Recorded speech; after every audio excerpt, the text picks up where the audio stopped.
ரிஷபராசிக்காரர்களே, இந்த வீடியோ உங்களுக்கே தற்செயலாக வந்ததுன்னு நினைக்காதீங்க. இப்போ நீங்கள் இந்த ரிஷபராசி பலன் பார்க்குறீங்கன்னா அதுக்கு பின்னால் ஒரு காரணம் இருக்குது. சமீப காலமாக மனசில் ஏதோ ஒரு குழப்பம் அல்லது எப்போ நல்ல மாற்றம் வரும் அப்படிங்கிற ஒரு கேள்வி இருந்தால் அந்த கேள்விக்கான பதிலை தேடி தான் இப்போ நீங்கள் இங்கே வந்திருக்கீங்க. ரிஷபராசிக்காரர்கள் சாதாரணமானவர்கள் அல்ல. துணிச்சலும் வேகமும் உங்களோட இயல்பு. ஆனால் அந்த வேகத்துக்கு சரியான வழிகாட்டுதல் கிடைக்கிறப்போ வாழ்க்கையே மாறுங்க.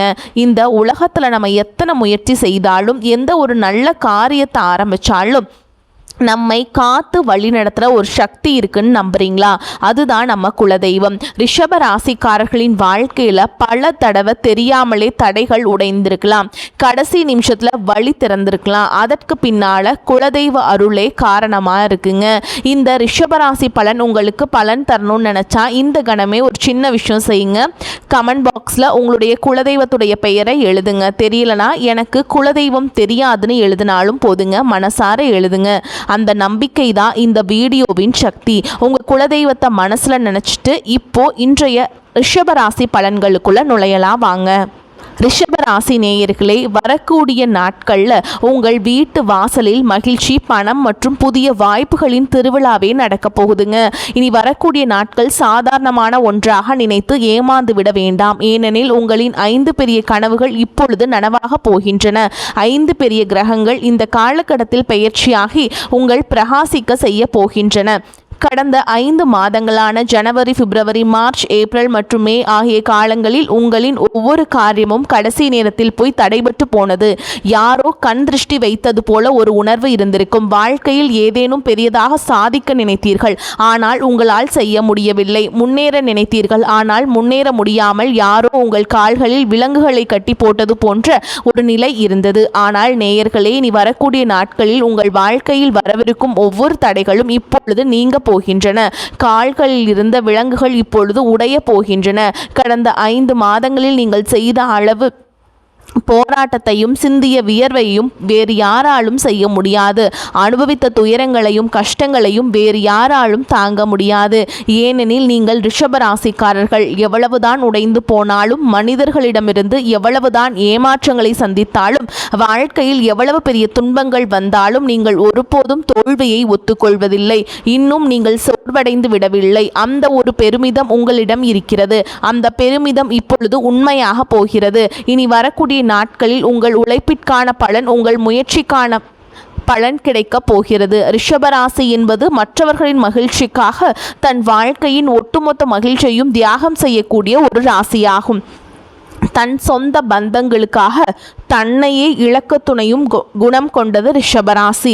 ஆனால் இதில் உள்ள சிக்கல் என்னவென்றால், உங்களை சுற்றியுள்ள மக்கள், உங்கள் குடும்பத்தினர், உங்கள் வாழ்க்கை துணை என அனைவரும் உங்களை மிகவும் பலசாலி என்று நினைக்கிறார்கள். உங்களை பார்த்து உங்கள் வாழ்க்கையில் இவ்வளவு துன்பங்கள் இருக்கின்றன, இவ்வளவு கவலை மற்றும் மன அழுத்தத்துடன் நீங்கள் வாழ்ந்து கொண்டிருக்கிறீர்கள் என்று யாராலும் கணிப்பது கடினம்.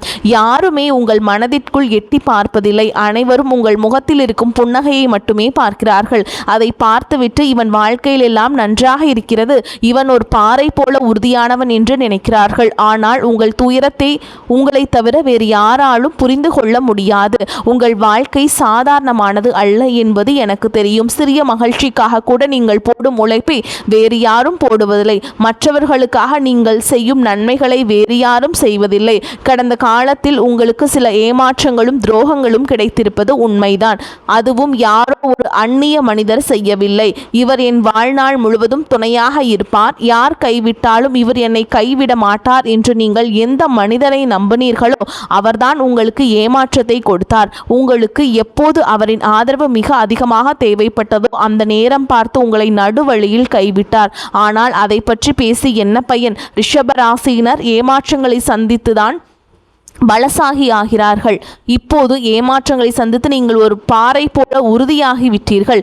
வெளியிலிருந்து பார்க்கும்போது நீங்கள் ஒரு சிங்கம் போன்றவர்கள். ரிஷபராசியினர் சிங்கத்திற்கு நிகரானவர்கள். வெளியில் சிங்கம் போல கம்பீரமாக இருந்தாலும் உள்ளுக்குள் யாராவது ஒரு மனிதர் எந்த ஒரு சுயநலமும் இன்றி நிபந்தனை இல்லாமல் என் கையை பிடித்து நடக்க மாட்டாரா, என் தோளில் கை போட்டு துணையாக இருக்க மாட்டாரா என்று ஏங்குகிறீர்கள். ஆனால் அப்படி யாரும் கிடைப்பதில்லை.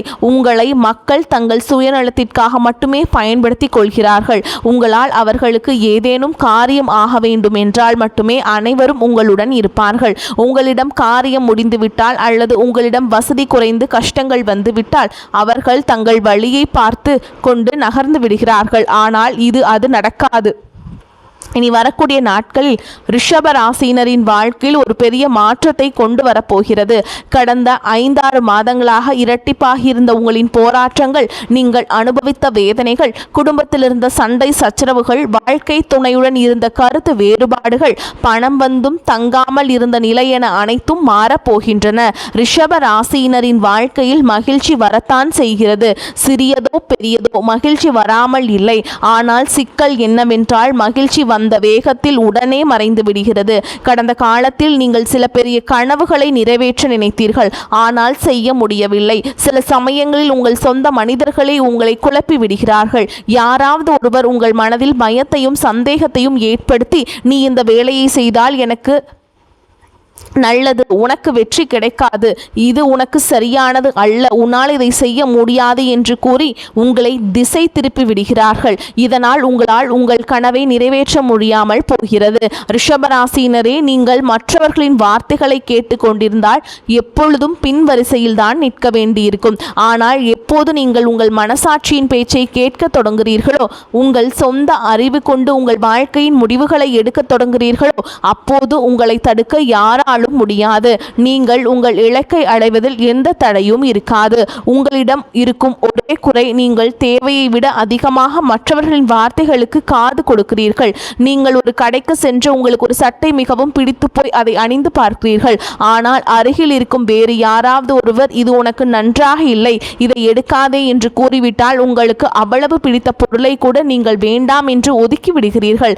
மற்றவர்களின் விருப்பங்களை உங்கள் வாழ்க்கையில் திணித்துக் கொள்கிறீர்கள். இந்த பழக்கத்தை நீங்கள் எப்போது நிறுத்துகிறீர்களோ அப்போது உங்கள் வாழ்க்கை பாதுகாப்பானதாக மாறும். உங்களுக்கு மன நிறைவு கிடைக்கத் தொடங்கும். உங்கள் மனம் அலைவதை தடுக்க வேண்டும். மனம் அலைப்பாய்வதை நிறுத்திவிட்டால் உங்களை வெல்ல யாரும் இல்லை. இனி வரக்கூடிய நாட்களில் ஏன் இவ்வளவு விசேஷமானது, இதை பற்றி ஏன் இவ்வளவு பேசப்படுகிறது என்றால், மிக முக்கியமாக தேவகுரு பிரகஸ்பதி ஜூன் 2ஆம் தேதி மிதுன ராசியிலிருந்து கடக ராசிக்கு மாறி அங்கே உச்சம் பெற்றிருக்கிறார். குரு பகவான் புத்திக்கும் அதிர்ஷ்டத்துக்கும் காரகமானவர். கிரகங்களிலேயே குரு பலமாக இருந்தால் அந்த மனிதனின் அதிர்ஷ்டம் எப்போதும் துணையாக இருக்கும். இனி வரக்கூடிய நாட்களில் குரு பகவான் உங்கள் தனஸ்தானத்திலிருந்து நகர்ந்து 3ஆம் வீடான வீரியஸ்தானத்திற்கு வருகிறார். அங்கே சுக்கிரனும் இணைய போகிறார். உங்கள் ராசி நாதனான சுக்கிரனும் குருவும் உங்களின் 3வது வீட்டில் இணைவதால் உங்கள் வாழ்க்கையின் பெரிய முடிவுகளை நீங்களே சுய காலில் எடுக்க தொடங்குவீர்கள். மற்றவர்களின் பேச்சை நீங்கள் கேட்க மாட்டீர்கள். உங்கள் ஆளுமை திறன் எவ்வளவு பலமடையும் என்றால், உங்களை நிமிர்ந்து பார்த்தாலே உங்கள் எதிரிகள் நடுங்க தொடங்குவார்கள். உங்களை எப்போதும் தாழ்த்தி பார்க்க நினைத்த எதிரிகள் இப்போது உங்கள் காலில் வந்து விழுவார்கள். ஆனால் ஒரு விஷயத்தில் மட்டும் கவனமாக இருக்க வேண்டும். குருவும் சுக்கிரனும் 3வது வீட்டிற்கு வரும்போது மனிதன் தேவையை விட பெரிதாக பேச தொடங்குவான். வீண் பெருமை பேசுவான். அந்த தவறை நீங்கள் செய்யக்கூடாது.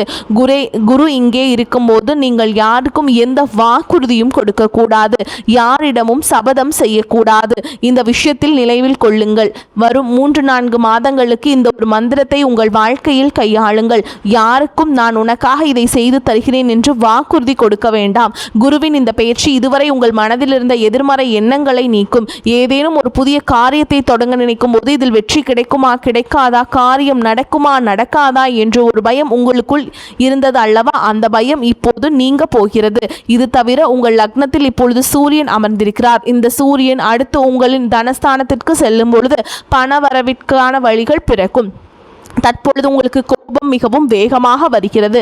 ரிஷப ராசியினர் மற்றவர்களால் படும் கஷ்டங்களை விட தங்களாலேயே அதிக கஷ்டங்களை சந்திக்கிறார்கள். ஒரு காரியத்தை செய்ய வேண்டும், இதை நான் செய்தே தீருவேன் என்று உறுதியாக முடிவெடுக்கிறார்கள். ஆனால் அடுத்த கணமே உங்களின் அந்த ஆர்வம் குறைந்து விடுகிறது. இன்று ஒரு பெரிய கனவை நிறைவேற்ற வேண்டும், அதற்காக உழைக்க வேண்டும் என்று நினைக்கிறீர்கள். ஆனால் அடுத்த நாளே யாரோ இயக்க மனிதரின் பேச்சை கேட்டு உங்கள் ஆர்வத்தை இழந்து அந்த முயற்சியை கைவிட்டு விடுகிறீர்கள். உங்களிடம் தொடர்ச்சியான உழைப்பும் சுய கட்டுப்பாடும் சற்று குறைவாக உள்ளது. இதில் நீங்கள் மாற்றம் செய்ய வேண்டும். செவ்வாய் பகவானை கவனித்தால் வரக்கூடிய நாட்களில் செவ்வாய் பகவான் உங்கள் 12ஆம் வீட்டில் இருக்கிறார். எனவே இனி வரக்கூடிய நாட்கள், அதாவது ஜூன் மாதத்தில் இனி வரக்கூடிய 20 நாட்கள் செலவுகள் மிக அதிகமாக இருக்கும். தேவையற்ற இடங்களில் நீங்கள் பணத்தை செலவிட நேரலாம். அதிலிருந்து எந்த பயனும் கிடைக்காது. செவ்வாய் 12ஆம் வீட்டில் இருக்கும்போது மனிதன் ஒரு கடைக்கு சென்று ₹1 பொருளை வாங்க நினைத்தால் அங்கே ₹100 பொருளை வாங்கி வருவான். 1 லட்சம் ரூபாய் பொருளை வாங்க சென்றால் 5 லட்சத்திற்கான பொருளை வாங்கிவிட்டு பட்ஜெட்டை கெடுத்து கொள்வான். பின்னர் கடன்பட வேண்டிய சூழல் ஏற்படும். இந்த நிலை உங்களுக்கும் வரலாம். இந்த நாட்கள் நீங்கள் ஏதேனும் வாகனம் வாங்கும் திட்டம் வைத்திருந்தால் உங்கள் பட்ஜெட்டிற்குள் வாங்குங்கள். ஆடைகளை வாங்க சென்றாலும் பட்ஜெட்டை கவனியுங்கள். ஆடம்பரத்தையும் வெளிக்காட்டிக் கொள்ளும் குணத்தையும் சற்று குறைத்து கொள்ள வேண்டும். ஏனெனில் லக்னத்தில் சூரியன் இருப்பதால் உங்களுக்குள் ஒருவித அகந்தை வரலாம். சமூகத்தின் முன்னிலையும் குடும்பத்திலும் சுற்றுவட்டாரத்திலும் என் மதிப்பு உயர்ந்து நிற்க வேண்டும், எனக்கு மரியாதை கிடைக்க வேண்டும் என்று நீங்கள் நினைப்பீர்கள். இந்த கௌரவத்திற்காகவும் ஈகோவிற்காகவும் கடன் வாங்க நேர்ந்தாலும் நீங்கள் தயங்காமல் வாங்கி விடுவீர்கள். ஆனால் காலம் செல்ல செல்ல மற்றவர்களின் முன்னிலையில் உங்களை உயர்த்தி காட்ட நீங்கள் எடுத்த அதே முடிவு உங்களை கடனில் மூழ்கடித்து பட்ஜெட்டை கெடுத்து உங்களை தாழ்த்திவிடும். பின்னர் பிரச்சனைகளை மட்டுமே மிஞ்சும். ரிஷப ராசியினர் தங்களின் பணத்தை சேமிக்க பழகிவிட்டால், தங்களின் பொருளாதாரத்தை சற்று நிதானமாக கையாண்டால் உங்களை விட பலசாலி யாரும் இருக்க முடியாது. ஆனால் உங்களிடம் உள்ள ஒரே குறை, உங்களால் பணத்தை சேமிக்க முடிவதில்லை. சில சமயம் சொந்த பந்தங்களுக்காக செலவு செய்கிறீர்கள், சில சமயம் நண்பர்களுக்காக, சில சமயம் சமூகத்திற்காக, தான தர்மம் என்று ஏதோ ஒரு வழியில் பணத்தை செலவழித்து கொண்டே இருக்கிறீர்கள். இறுதியில் உங்களுக்கு பணம் தேவைப்படும் போது உங்களிடம் பணம் இருப்பதில்லை. உங்களின் ரிஷபராசி இந்த விஷயங்கள் அப்படியே உங்கள் வாழ்க்கையோடு ஒத்துப்போகும். அப்படி இருந்தால் அதை எனக்கு தெரியப்படுத்துங்கள் நேயர்களே. ஏனெனில் இவை சாதாரண விஷயங்கள் அல்ல. உங்கள் பிறப்பில் இருந்தே உங்களை பின்னுக்கு தள்ளும் கசப்பான உண்மைகள். உங்களின் இந்த குறைகளைத்தான் நான் உங்களுக்கு காட்டுகிறேன். இதில் நீங்கள் சற்று மாற்றம் செய்து கொண்டால் ரிஷபராசினர் எந்த ஒரு எதிரியாலும் தடுக்க முடியாது. ரிஷபராசினரை அவர்களின் சில தவறான பழக்கங்கள் மட்டுமே தடுத்து நிறுத்துகின்றன. அந்த பழக்கங்கள் நான் உங்களுக்கு கூறிவிட்டேன். ஆரோக்கியத்தை பற்றி பார்த்தால் இனி வரக்கூடிய நாட்களில் செவ்வாய் 12ஆம் வீட்டில் இருக்கிறார். சனியின் பார்வை உங்கள் ராசியின் மீது விழுகிறது. இதன் காரணமாக கடந்த சில காலமாகவே உங்கள் வீட்டில் யாராவது ஒருவர் மாறி மாறி நோய்வாய்ப்பட்டு கொண்டே இருக்கிறார்கள். மருத்துவ செலவுகளும் மாத்திரைகளும் வீட்டை விட்டு பிரிவதே இல்லை. உங்களை பற்றி பேசினால் உங்களுக்கு அடிக்கடி சிறு காயங்கள் ஏற்படுவது, சிறிய விபத்துக்கள் நடப்பது போன்ற விஷயங்கள் நடந்து கொண்டிருக்கின்றன. அத்துடன் அசிடிட்டி பிரச்சனை, கால்களில் வீக்கம் அல்லது வலி, சீக்கிரம் சோர்வடைவது, சோம்பேறித்தனம், மூச்சு வாங்குதல் போன்ற உடல் உபாதைகள் உங்களுக்கு இருக்கலாம். இதிலிருந்து வெளியேறுவதற்கான பரிகாரத்தையும் நான் கூறுகிறேன். இறுதி வரை இணைந்திருங்கள். இதுவரை நீங்கள் இந்த வீடியோவை லைக் செய்யவில்லை என்றால் நீங்கள் லைக் செய்து பாருங்கள். நீங்கள் முன்கூட்டியே ராசி பலனை தெரிந்து கொண்டு வரவிருக்கும் பிரச்சனைகளிலிருந்து, சவால்களிலிருந்தும் தப்பித்து கொள்ளலாம். இந்த வீடியோவை நீங்கள் முழுசாக பார்க்குறீங்க அப்படின்னா வாழ்க்கையில் வரவிருக்கும் மகிழ்ச்சியை முழுமையாக அனுபவிக்க வேண்டும் என்பதற்காகவே நான் இதை பதிவு செய்கிறேன். எனவே வீடியோவை உடனே லைக் செய்து விடுங்கள். கமெண்ட் பாக்ஸில் நீங்கள் ஓம் முருகா போற்றி என்று எழுதுங்கள். சனி பகவானுடைய அருள் வேண்டுமென்றால் சனி பகவானை போற்றி என்றும் எழுதுங்கள். சனி பகவானை பார்த்து நீங்கள் பயந்தாலும் அவர்தான் உங்களுக்கு எப்போதும் பக்க பலமாக இருந்து உங்களை காக்கிறார்.